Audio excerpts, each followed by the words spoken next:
ఓం గంగణపతే నమ ఐం సరస్వత్యే నమ గాయత్రీ పరంబికాయ నమ ఓం దుర్గాయ నమ క్రీం క్రీం మహాకాళికాయ నమ ఓం నమ శివాయ శివాయ గురువే నమ ద్రాం దత్తాత్రేయాయ నమ క్లీం కృష్ణాయ గోవిందాయ గోపీచంద్రవల్లభాయ శ్రీకృష్ణ పరబ్రహ్మణే పరంజ్యోతిషే నమ శ్రీరామ జయ జయ రామ రామ ద్రాం దత్తాత్రేయాయ నమ యా దేవీ సర్వభూతేషు మాతృరూపేణ సంస్థితా నమస్తస్యై నమస్తస్యై నమస్తస్యై నమో నమః జగమాత్రే మాతృభ్యో పితృభ్యో ఋషిభ్యో గురుభ్యో నమో నమః శ్రీమాత్రే నమః. యూట్యూబ్ ప్రేక్షకులకు అందరికీ కూడా నమస్కారం అండి. నేను పాలపర్తి గురునాథ శర్మ జ్యోతిష్యం వాస్తు సిద్ధాంతిని మీకంతా కూడా గోచారీత్య గ్రహాల యొక్క స్థితిగతి వాటి ఫలితాలంతా కూడా మేషాది ద్వాదశ రాశుల వాళ్ళకి ఎటువంటి ప్రభావం చూపిస్తుంది, మే నెల మాసంలో ఆఖరి వారం ఈ వారం నుంచి మీకంతా కూడా వార ఫలితాలంతా కూడా విశ్లేషణ చేయడం జరుగుతుంది. ప్రధానంగా చూసుకుంటే ఈ వారంలో ప్రధానంగా ఆదివారం నుంచి ఈ వారం అంతా కూడా ఏ రకంగా గ్రహస్థితి మార్పు వలన మీకంతా కూడా రాజయోగం పట్టబోతుందని తెలుసుకోవడం జరుగుతుంది. ప్రధానంగా చూసుకుంటే మేషాది ద్వాదశ రాశుల వాళ్ళకి కొన్ని గ్రహాల యొక్క ప్రభావం వల్ల విశేషంగా శనీశ్వరుడు, బృహస్పతి, శుక్ర భగవానుడు, రాహు యొక్క ప్రభావం వల్ల విశేషమైన ఫలితాలు పొందడానికి ఆస్కారం ఉంటుంది. తద్వారా ఆర్థికంగా పురోగతి పెరగడానికి, అదృష్టయోగం సిద్ధించడానికి ఎటువంటి పరిష్కారాలు ఆచరించాలి, మేషాది ద్వాదశ రాశుల వాళ్ళకి ఎటువంటి యోగాలంతా కూడా సిద్ధిస్తున్నాయి అనేది తెలుసుకోవడం జరుగుతుంది. మేము చెప్పిన వీడియో అంతా కూడా చూడండి. తద్వారా మీకంతా కూడా తగు పరిష్కారం అంతా కూడా దొరుకుతుంది. మేము చెప్పిన పరిష్కారం అంతా కూడా ఆచరిస్తే కనుక అదృష్టయోగం సిద్ధిస్తుంది, విపరీత రాజయోగ ప్రాప్తి రావడానికి ఆస్కారం ఉంటుంది. ద్రాం దత్తాత్రేయాయ నమః. ప్రధానంగా గోచార చక్రంలో అంతా కూడా చూసుకుంటే ఈ యొక్క శనీశ్వరుడు అంతా కూడా మీనరాశుల సంచారం జరుగుతుంది, మరియు రాహు యొక్క సంచారం అంతా కూడా కుంభరాశుల సంచారం జరుగుతుంది. ఈ యొక్క సూర్య భగవానుడు అంతా కూడా చూసుకుంటే బుధాత్యోగంలో అంతా కూడా మార్పు చెందడం అనేది వృషభ రాశుల సంచారం జరుగుతుంది. ప్రధానంగా ఈ యొక్క స్థితి అంతా కూడా యోగకరంగా మారడానికి అనుకూలత అంతా కూడా మేషాది ద్వాదశ రాశుల వాళ్ళకి ఈ యొక్క కాలసర్ప దోషంలో ఉండడం వల్ల మిశ్రమైన ఫలితాలు కొన్ని రాశి వాళ్ళకి జరగడం జరుగుతుంది. మరియు శుక్రుడు, బృహస్పతి కలయిక అంతా కూడా మిథున రాశిలో సంచారం చేయడం, కేతు యొక్క సంచారం అంతా కూడా చూసుకుంటే ఈ యొక్క సింహరాశిలో సంచారం జరుగుతుంది.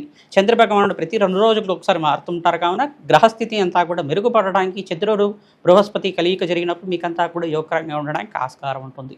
తద్వారా ఎవరైతే గనక దత్తాత్రేయ ఆరాధన విశేషంగా చేసుకుంటూ ఉంటారో మేషాది ద్వాదశ రాశుల వాళ్ళంతా కూడా విపరీత రాజయోగ ప్రాప్తి రావడానికి ఆస్కారం ఉంటుంది.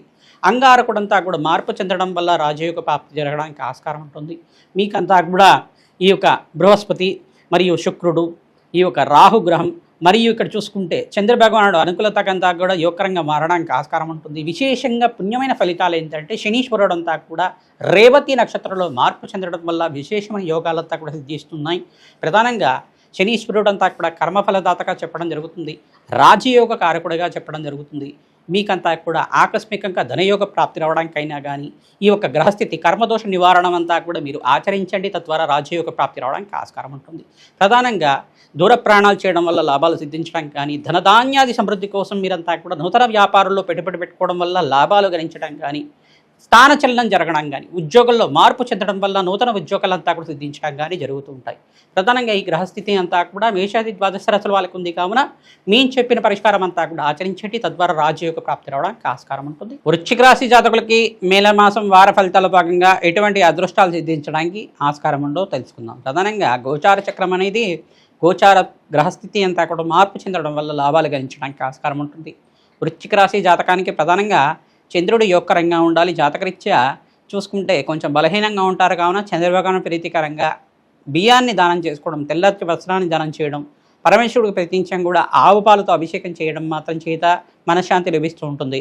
మీరంతా కూడా చూసుకుంటే శుక్రుడు యోగకరంగా ఉన్నారు, బృహస్పతి యోగకరంగా ఉన్నారు. మీకంతా కూడా విశేషంగా ఈ గ్రహస్థితి మార్పు వలన మీకంతా కూడా అఖండ లాభాలు గణించడానికి, వారాంతంలో విశేషంగా శుభవార్త వినడానికి ఆస్కారం ఉంటుంది.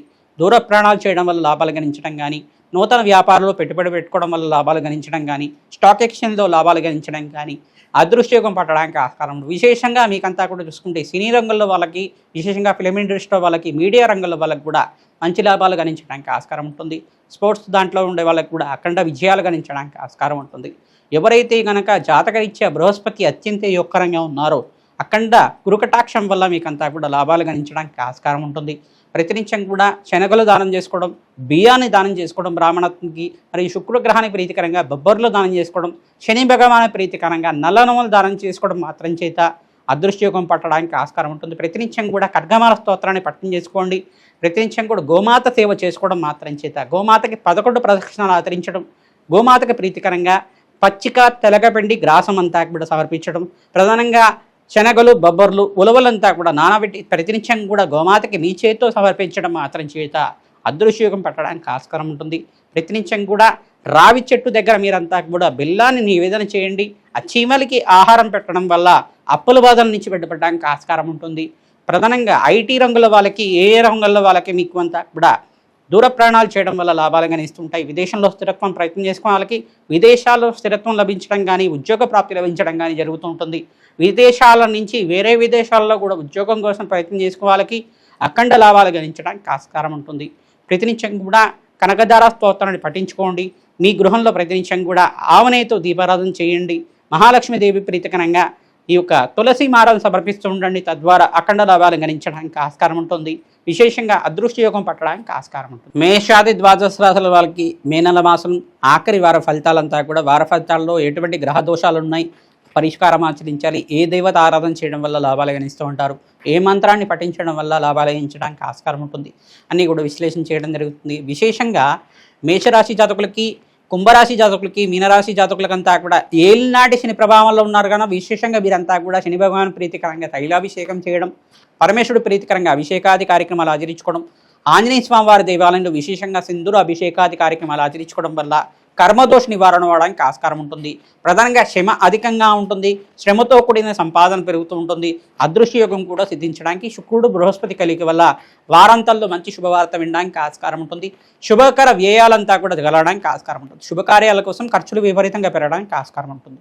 మరియు అష్టమ శని దోషంతో ఉండే రాశి ఏంటంటే ఈ యొక్క సింహరాశి జాతకులంతా కూడా విశేషంగా అష్టమ స్థానంలో శనీశ్వరుడు దోషకారిగా ఉన్నారు కావున విశేషంగా శని భగవానుడు ప్రీతికరంగా తైలాభిషేకం చేయడం, మన్యసూక్త పారాయణం చేయించడం, సింధూర అభిషేకాది కార్యక్రమాలు ఆంజనేయ స్వామివారికి చేయించడం, తమలపాకు పుచ్చి చేయించడం వల్ల అదృష్టయోగం సిద్ధించడానికి ఆస్కారం ఉంటుంది. మహాలక్ష్మీదేవి ప్రీతికరంగా తామర పూలతోటి మల్లెపూలతో అర్చించడం మాత్రం చేత అఖండ లాభాలు గణించడానికి, మహాలక్ష్మీదేవి కరుణా కటాక్ష వీక్షలంతా కూడా లభించడానికి ఆస్కారం ఉంటుంది. ప్రతినిత్యం కూడా వెంకటేశ్వర స్వామి వారి ఆరాధన చేయండి. అఖండ ఐశ్వర్యం అంతా కూడా సిద్ధించడానికి ఆస్కారం ఉంటుంది. కావున ఈ పరిష్కారం అందరికీ కూడా చెప్తున్నాం. విశేషంగా మరియు కన్యారాశి జాతకులకంతా కూడా సప్తమ స్థానంలో శనీశ్వర సంచారం జరుగుతుంది. సప్తమ దృష్టి అంతా కూడా రాశి మీద పడుతుంది. కావున శనీశ్వర దోష నివారణార్థం మీరంతా కూడా అన్నదానం చేయడం, ఈ యొక్క పేదవాళ్ళకంతా కూడా అన్నదానం చేయడం, ప్రధానంగా అనాథాశ్రమంలో అన్నదానం చేయడం వల్ల అఖండ ఐశ్వర్య సంపదలంతా కూడా సిద్ధించడానికి ఆస్కారం ఉంటుంది. విశేషంగా గోమాత సేవ చేయడం వల్ల కర్మదోష నివారణ అవడానికి ఆస్కారం ఉంటుంది. హనుమతే శ్రీరామదూతాయ నమః నామాన్ని జపాన్ని ఆచరించండి. అదృష్టయోగం పట్టడానికి ఆస్కారం ఉంటుంది. ప్రధానంగా శనీశ్వరుడు అంతా కూడా దృష్టి పడింది కావున ప్రబలంగా ఉంటుంది. కర్మదోష నివారణ కోసం ప్రతినిత్యం కూడా దత్తాత్రేయ ఆరాధన చేయండి. శని భగవాన్ ప్రీతికరంగా తైలాభిషేకం చేయడం, ఆంజనేయ స్వామి వారికి అభిషేకాది కార్యక్రమాలు ఆచరించుకోవడం, వెంకటేశ్వర స్వామి వారికి తులసిమాల సమర్పించడం వల్ల అదృష్టయోగం సిద్ధిస్తుంది. మరియు ధనస్సు రాశి జాతకులకంతా కూడా అదృష్టయోగం పట్టబోతుంది. విశేషంగా దశమ స్థానంలో శనీశ్వరుడు అంతా కూడా సంచారం చేయడం, ప్రధానంగా దశమ దృష్టి అంతా కూడా ఈ యొక్క శనీశ్వరుడు యొక్క దృష్టి అంతా కూడా రాశి మీద పడుతుంది. కావున దశమ దృష్టి దోష నివారణార్థం మీరంతా కూడా శని భగవాన్ ప్రీతికరంగా తైలాభిషేకం చేయడం వల్ల అదృష్టయోగం సిద్ధించడానికి ఆస్కారం ఉంటుంది.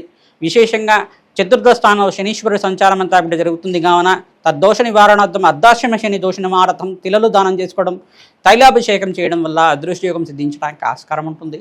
నవగ్రహ శాంతి హోమాది కార్యక్రమాలు ఆచరించాలి. తద్వారా లాభాలు గణించడానికి ఆస్కారం ఉంటుంది. ఈ యొక్క పక్షులకి పశువులకంతా కూడా ఆహారం అంతా కూడా పెడుతూ ఉంటాయి కనుక భూతదయ అంటారు. దీన్నంతా కూడా ఈ రకంగా పుణ్య కార్యక్రమాలు ఆచరించండి. అదృష్టయోగం సిద్ధించడానికి ఆస్కారం ఉంటుంది.